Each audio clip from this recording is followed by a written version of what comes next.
Hi, I'm Vivian Resnick with Dalton Wade in Tampa, Florida. I'm here with my sister. Hi, I'm Daisy Casillas with Savvy Lane in Washington State. Vivian and I are both 1% real estate agents, and we're here today to talk to you about using a 1% brokerage. We've been seeing some traditional full price agents put out some pretty disparaging videos about 1% agents, and we're here to address that. Yeah, we actually grew up in the real estate family. Having grown up touring homes with our dad as grade school kids and learning from our mom, who did a ton of the front end legwork. So we remember how the industry used to be 30 to 40 years ago before the internet. That's right. We're vampires. That's why we look so So first things first, Vivian, why do we do it? Why are we 1% agents? good. Well, simply and honestly put, because real estate is not as laborious as it used to be. It isn't as it was back in our parents' day when the listings were published in this huge book that looked like a phone book. And there was one tiny little photo. It was in black and white, and the description was just a tiny little description. The internet, was not around back then, and you really had to know your area and the client so that you could find them a property. That's right. There was no previewing full color photos online or online maps or online property research or even just searching for properties online. We have to search through paper. That's right. You had to go to the county assessor's office for records. You had to do a whole lot of driving, paper maps, make the presentations of the offer online in person.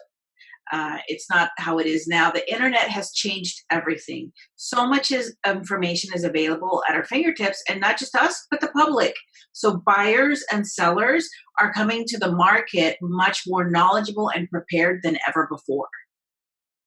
That's right. Plus, did you know that real estate agents used to qualify buyers? That means gathering and reviewing their financials to see if they even qualify to get a loan. We don't do that anymore. Lenders do that entirely before we'll even work with buyers. Yet today's full price agents are still hanging on to their commission rates from 30 years ago. So now that you have a little background, let's go to assertion number one. 1% agents are desperate. Really? Well, we've been doing this for a combined 20 years and making a full-time living of it. It's rather more common in the industry for agents to lie and about the value of your home just to get the listing. They count on price drops until they get to the actual market value. But in the meantime, your house is getting stale. Proper pricing would have gotten you a sale and perhaps even multiple offers.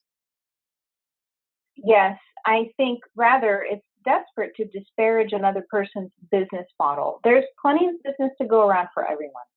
There is plenty of business for everyone. Now, let's move on to assertion number two. In hot markets, discount firms get some traction, then fail when a buyer's market hits. Is that true? Not true at all. My firm took off while the entire MLS tanked in 2009 when homeowners took an enormous hit.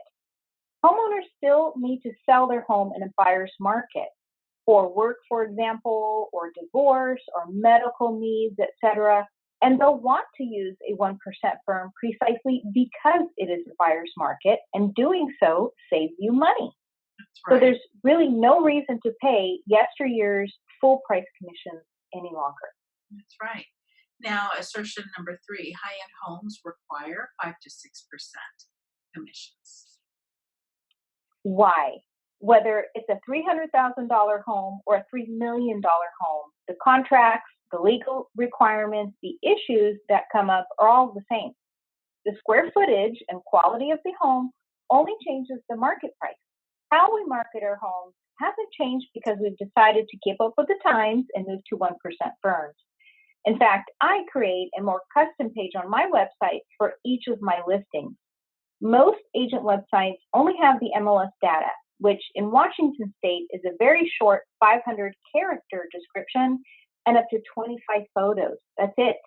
Mine has a much more expanded description to really showcase your property, plus many more photos than the MLS allows. So, Viv, what about the claims act? We have a team. Well, what are teams really all about? It's when an agent has a transactional coordinator in his or her team. And what does that really mean?